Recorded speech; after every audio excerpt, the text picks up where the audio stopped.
Hi friends.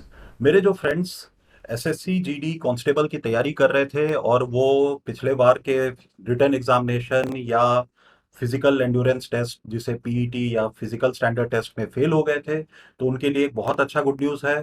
पहले इस news पे चलने से पहले मैं अपने बारे में आपको परिचय दे दूं, इंट्रोडक्शन दे दूं। मैं Rajiv Ranjan Jha, ex deputy commandant from CRPF, और मैं बिहार स्टेट से ही बिलोंग करता हूं और बिहार ने ही मुझे बहुत जो असिस्टेंट कमांडेंट के रूप में जो भर्ती होने में पूरी बिहार की ही योगदान है। तो फ्रेंड्स, चलिए, मैं आज आप लोग के लिए गुड न्यूज़ ला रहा हूँ। ऑल ओवर इंडिया जो कैंडिडेट्स हैं एसएससी जीडी कांस्टेबल की नौकरी के लिए कर रहे थे, उनके लिए कल मैंने एक छोटा वीडियो बनाया था। उसमें मैंने ये बताया था कि इसकी भी वैकेंसी भले ही एसएससी नहीं दिखा रही है, बट ये वैकेंसी आनी ही आनी है। मगर देखिए, वो वैकेंसी तो आएगी, मान लीजिए सितंबर, अक्टूबर या जनवरी, मैक्सिमम जनवरी तक में आ ही जाना है। बट उससे पहले ही देखिए, एक बहुत बढ़िया तादाद में करीब 21,000 से ज्यादा वैकेंसी आ गई है एसएस कांस्टेबल की, वो भी बिहार पुलिस में। तो चलिए चलते हैं और इसको जानते हैं। तो देखिए, ये जो वेबसाइट है, ये आप चिंता मत करिए, अगर आप मिस कर जाएंगे तो मैं इसका लिंक डाल दूंगा। csbc.bih.nic.in, ठीक है। और इस वेबसाइट पे जाने के बाद आप क्लिक करिएगा तो इस तरह से कुछ आपको खुल जाएगा होम पेज पे। होम पेज पे आते ही पहला जो एडवर्टाइजमेंट है वो है नॉच है, मतलब आज देखिए 10 तारीख है और ये कल ही एडवर्टाइजमेंट आया है। ये किसके बारे में है? For selection of constable in Bihar police, Bihar state armed police and other units, ठीक है। अब इसको हमने, मैं चूंकि अपना ओपन कर रखा है, तो मैं देखिए आपके सामने ये लेके आता हूँ।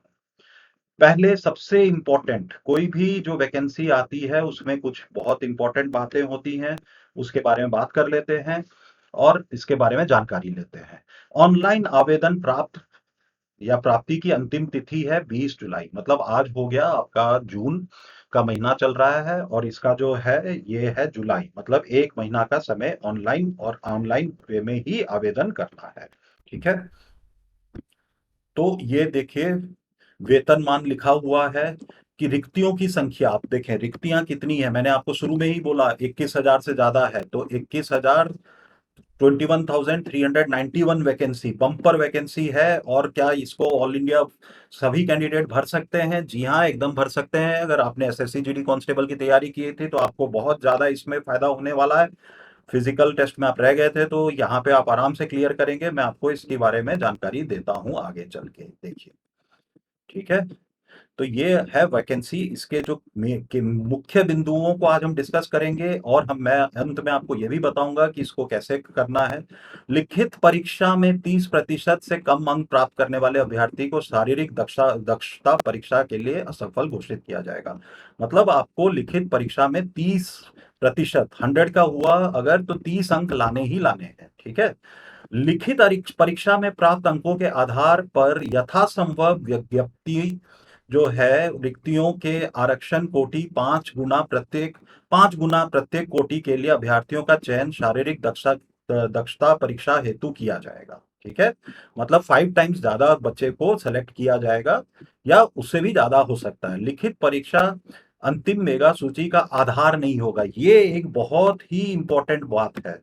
आप ध्यान दीजिए, जैसे एसएससी जीडी कांस्टेबल में क्या था कि लिखित परीक्षा के आधार पे और आपके प्रेफरेंस, जो आपने क्या चीज को मांगा है, उस प्रेफरेंस के आधार पे ही आपका ये मेरिट लिस्ट बनना था। मगर इसमें जो मेरिट लिस्ट बनेगा, इसमें लिखित परीक्षा अंतिम मेघा सूची, मतलब मेरिट लिस्ट, अंतिम मेरिट लिस्ट का आधार नहीं होगा। तो इसका आधार क्या होगा? इसका आधार फिजिकल एफिशिएंसी टेस्ट में जो दो तीन या जो भी टेस्ट हैं, उसमें आपने कितना अंक लाया, उसका वो आधार बनेगा। तो इसमें ज्यादा से ज्यादा अच्छा फिजिकल करिए, पहले तो आप रिटर्न क्लियर करिए 30% अंक, और उससे ज्यादा लाइए, मेरिट में आइए।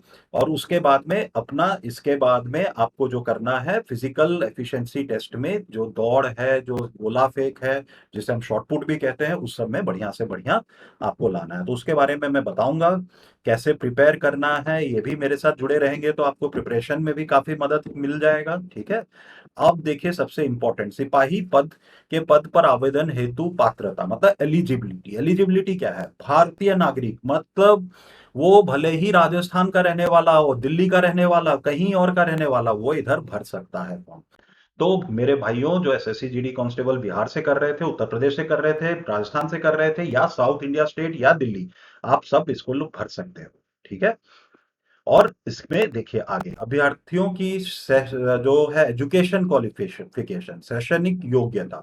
सिपाही के पद के लिए शैक्षणिक अर्हता या एलिजिबिलिटी है, या एजुकेशनल एलिजिबिलिटी, वो 1/8 की तिथि मतलब 1 अगस्त को निर्धारित किया गया है। 10+2 मतलब सिर्फ उसको 12th पास होना चाहिए। ये ज्यादातर सभी जो परीक्षा होते हैं उसमें कॉमन होते हैं। ठीक है। अभ्यर्थी की उम्र भी दी गई है, कितना होना चाहिए, 18 से 25। ठीक है। सामान्य वर्ग के लिए 18 से 25 है, और बाकी वर्गों के लिए भी दिया हुआ है आपको। ये मैं, आप चिंता मत करिए, मैं वेबसाइट का लिंक डाल दूंगा, नोटिफिकेशन आप वहां से देखिएगा, और आप इसको आगे अपना एलिजिबिलिटी चेक कर लीजिएगा। ठीक है। शारीरिक मापदंड, शारीरिक मापदंड कुल मिला के जो ये है एसएससी जीडी में भी यही रहता है। अनारक्षित मतलब जो जनरल कैटेगरी के हो गए, पुरुषों के लिए न्यूनतम 165 सेंटीमीटर की हाइट निर्धारण की गई है इसमें। ठीक है। और इसको चूंकि महिला भी भर सकते हैं, तो महिलाओं के लिए 155 सेंटीमीटर का हाइट निर्धारण किया गया है। सीना का भी देखिए बताया गया है, 81 और 86 मतलब 5 सेंटीमीटर आपका सीना का जो ये है चौड़ा, आप जब करते हैं फुलाते हैं तो वो होना चाहिए। ये सब का जो प्रिपरेशन या इस सब की जो तैयारी मैंने की थी, वो बिहार में ही बीएमपी जो ग्राउंड है, या मोइनुलो ग्राउंड में हम लोग जाया करते थे। मैं तो ज्यादा बीएमपी ग्राउंड में जाता था, और वहीं जाके तैयारी करते थे, और वहां पे जाके हम वहां से जाके असिस्टेंट कमांडेंट के रूप में सीआरपीएफ में भर्ती भी हुए। तो इस सब का मुझे काफी तजुर्बा है। तो आपको भी जब आप प्रिपरेशन करेंगे तो आप मेरे साथ जुड़े रहेंगे, तो मैं इसमें आपको वैल्यूएबल टिप्स मतलब जानकारियां देते रहूंगा। ठीक है। तो ये देखिए आपको कुल मिला के ये जो है, ये आपको जो बता रहा हूं मैं, ये है आपका फिजिकल स्टैंडर्ड टेस्ट के बारे में बात हो रहे हैं। नियुक्ति की प्रक्रिया, तो प्रथम चरण में क्या होगा, आवेदन पत्रों के संग्रहण के उपरांत, ठीक है, लिखित परीक्षा का स्तर बिहार विद्यालय परीक्षा समिति 10वीं कक्षा अथवा मतलब 10th क्लास तक का जो इसमें आएगा आपको जो डिफरेंट ये है मतलब इसकी जो सिलेबस रहेगी, तो आपको 10 क्लास तक का सामान्य तौर पे। और इम्पोर्टेंट बात ये है कि ये ओएमआर शीट मतलब जैसे कि कंप्यूटर बेस्ड टेस्ट नहीं होगा, ओमर उस उत्तर पुस्तिका दी जाएगी जो पहले काफी चरण में था। अभी एसएससी सब में कंप्यूटर बेस्ड एग्जामिनेशन होने लगे हैं। तो अब ये जो है ये ओएमआर में ही होगा, पुराने तौर पे ही होगा, और इस तरह से इसका होगा। ठीक है। पाठ्यक्रम लिखित परीक्षा का स्तर बिहार विद्यालय परीक्षा समिति की 10वीं कक्षा मतलब 10th तक का ही क्वेश्चन आपको पूछा जाएगा। विज्ञापन में जो दिया गया है वो ये है। लिखित प्रतीक्षा परीक्षा में 30% से कम अंक प्राप्त करने वाले को, मैंने पहले ही बताया था कि उसको क्वालिफाई नहीं माना जाएगा। लिखित परीक्षा अंतिम मेधा सूची का आधार नहीं होगा। फिर रिपीट किया जा रहा है, इस बात को पुनः बोला जा रहा है कि वो इसके उस हिसाब से जो लिखित परीक्षा से आपकी मेरिट नहीं बनेगी। लिखित परीक्षा में प्राप्त अंकों का आधार पर यथासंभव विज्ञप्ति रिक्तियों के हिसाब से 5 गुना अधिक कैंडिडेट्स को चुना जाएगा। ठीक है। द्वितीय चरण, अब इसमें आइए। जो पहला चरण क्या हो गया, आपकी जो ये लिखित परीक्षा थी जिसमें आपको मिनिमम 30% से लाना है, आप ज्यादा से ज्यादा लाइए सो दैट कि मेरिट में आप आ जाते हैं, क्योंकि वो 5 गुना अधिक कैंडिडेट्स लिया जाएगा। जैसे मान लीजिए 21,000 है तो 1 लाख कैंडिडेट्स अगर आएंगे तो आपको उस 1 लाख में आना है। बस लिखित परीक्षा का काम वहीं खत्म। एसएससी जीडी में उससे आधार पे बनता था, मगर इसमें एसएससी जीडी के तौर पे नहीं है। इसमें देखिए द्वितीय चरण जो कि शारीरिक योग्यता या दक्षता परीक्षा परीक्षा जो है शारीरिक योग्यता के बारे में किया जा रहा है। इसमें क्या है, 3 है। पहले जो है वो है दौड़, अधिकतम 50 अंक मतलब आप दौड़ में मैक्सिमम 50 अंक ला सकते हैं। कैसे, आपको दौड़ना कितना है, 1 मील या 1.6 किलोमीटर। जैसे बीएमपी ग्राउंड का जो 400 मीटर का ट्रैक है, मुझे अभी तक याद है, उसके 4 राउंड लगाने हैं तो आपका 1 मील हो जाता है, या 1600 मीटर हम जिसे कहते हैं।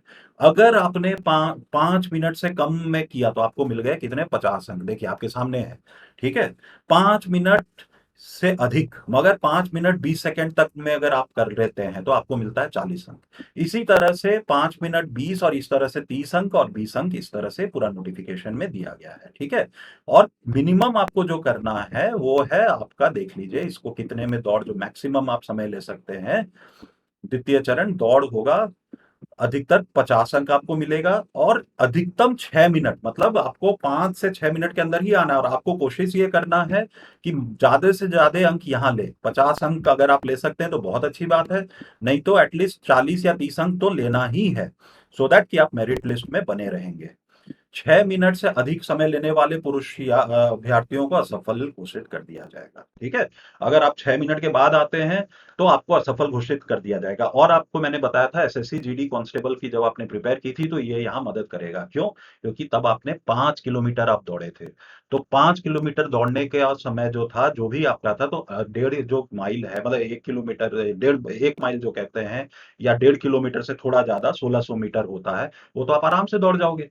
तो आराम से दौड़ोगे और अच्छे टाइम में दौड़ोगे और आ जाओगे। ठीक है, इसलिए मैंने शुरू में ही बोला था कि एसएससी जीडी वालों को यहाँ फायदा होगा। फिर अब जो है, महिलाओं के लिए भी इस तरह से बांट दिया गया है। कितना है उन लोग का? 5 मिनट से अधिक समय लेने वाली अभ्यर्थी, समय अधिक समय लेने वाली महिला अभ्यर्थी को असफल घोषित किया जाए। यहाँ मुझे कुछ त्रुटि नजर आ रही है, क्योंकि यहाँ देखिए जो पुरुष के लिए 6 मिनट से अधिक समय लेने वाले को असफल घोषित करने की बात हो रही है, और यहाँ भी महिला में ये कभी नहीं हो सकता कि 5 मिनट से अधिक समय लेने वाले महिला को असफल घोषित। ये जरूर कुछ यहाँ त्रुटि है, ये 7 मिनट होगा, ये आप लिखा लीजिए, यहाँ त्रुटि हो गई है हमारे किससे, CSBC.BIH इससे। इनको 5 मिनट जो यहाँ इन्होंने लिख दिया है ये गलत है, मगर चलिए ये आ जाएगा, इसका नोटिफिकेशन फर्दर फिर से जारी किया जाएगा। ये आप समझ लीजिए, ये अगर पुरुषों के लिए 6 मिनट है तो महिलाओं के लिए ये 7 मिनट होगा। ठीक है, अब आ जाते हैं, इस पे ज्यादा नहीं चर्चा करते हैं, आगे बढ़ते हैं, क्योंकि इसकी क्लैरिफिकेशन गवर्नमेंट जो है जारी करेगी, बिहार सरकार। गोला फेंक अधिकतर कितना है भाई? अधिकतर है आपको 25 अंक मिलेगा। ठीक है, और सभी कोटि के पुरुष के लिए 16 पाउंड का गोला 16 फीट से तो ज्यादा फेंकना ही है। ठीक है, 16 से 17 फीट तक फेंकेंगे तब आप क्वालिफाई होंगे, मतलब 16 से ऊपर आप फेंकेंगे तो आपको 9 अंक मिलेंगे। ठीक है, इसी तरह से बढ़ते बढ़ते अगर 20 फीट, मान लीजिए आप ओलंपिक वाले टाइप के गोला फेंक, हालांकि हम लोग उतना ओलंपिक में तो 20 मीटर या काफी फेंक देते हैं, मगर यहाँ 20 फीट की बात हो रही है ना।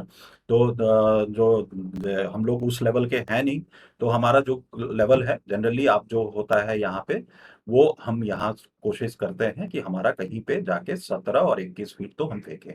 आप अगर 20 फीट से ज्यादा फेंक रहे हैं तो बहुत अच्छी बात है, 25 अंक आप ले लेंगे। ठीक है, अब आगे बढ़ते हैं। 16 फीट से कम फेंकने वाले पुरुष अभ्यर्थियों को असफल घोषित कर दिया जाएगा। ओके, तो ये असफल हो जाएंगे।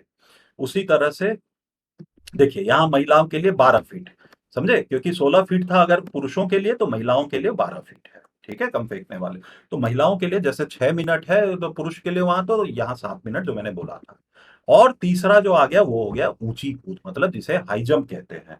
ऊंची कूद अधिकतम 25 अंक, इसमें भी 25 अंक है।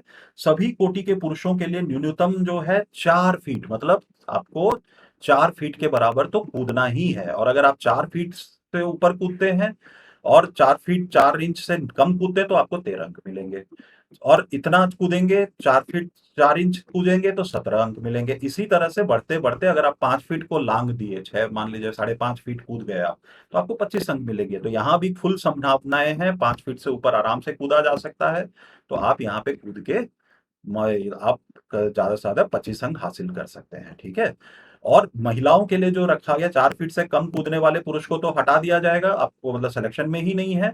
उसी तरह से महिलाओं के लिए भी बात की जा रही है, 3 फीट से कम कूदने। देखिए हर चीज में महिलाओं के लिए थोड़ी सी कम होती है, जैसे चार पुरुषों के लिए 4 फीट है तो महिलाओं के लिए 3 फीट है। ठीक है,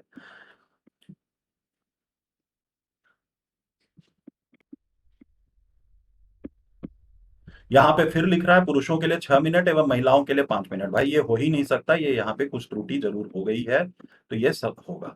अब देखिए मेरिट लिस्ट या मेधा सूची। बिहार पुलिस सैन्य पुलिस जो एवं अन्य इकाई में सिपाही पद के लिए न्यूनतम हेतु चयन के लिए मेधा सूची संयुक्त रूप से शारीरिक दक्षता परीक्षा के अधीन तीनों स्पर्धाओं क्या हो गया, एक तो हो गया दौड़, 1 मील की दौड़ है, दूसरा जो है गोला फेंक, तीसरा है ऊंचाई मतलब हाई जंप। ठीक है, दौड़, ऊंची कूद एंड गोला फेंक में अभ्यर्थियों द्वारा प्राप्त कुल अंक के इस आधार पर तैयार की जाएगी। उस पे मेरिट लिस्ट बनेगा। रिटर्न सिर्फ आपका क्वालिफाई करके आपको इन टेस्टों में आना है।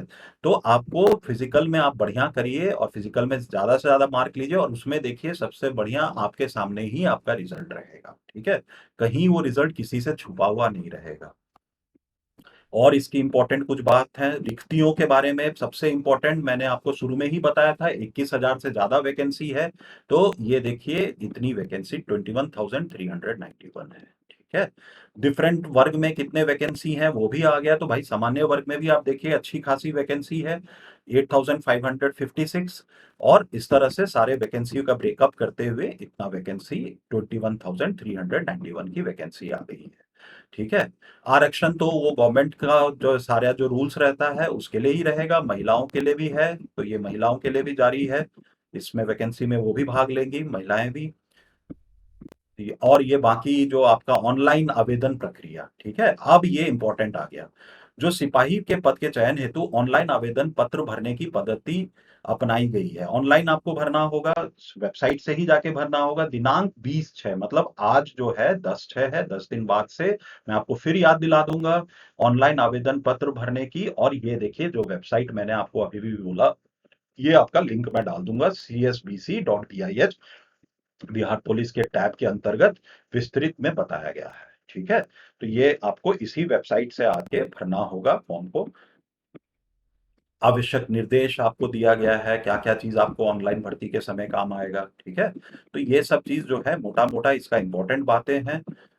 और ये आपको एक महीना, मतलब 20 से शुरू होगा, 20 जून से, और 20/7 शुरू में ही हमने देखा था, जुलाई तक इसका फॉर्म भरने की तिथि है।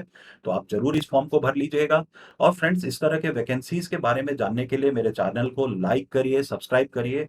और मैं इसमें बच्चों को, मैं खुद भी सीआरपीएफ में असिस्टेंट कमांडेंट के तौर पे अपने मेरिट पे गया था। बिहार की सरजमीन से ही सिलेक्शन हुआ था।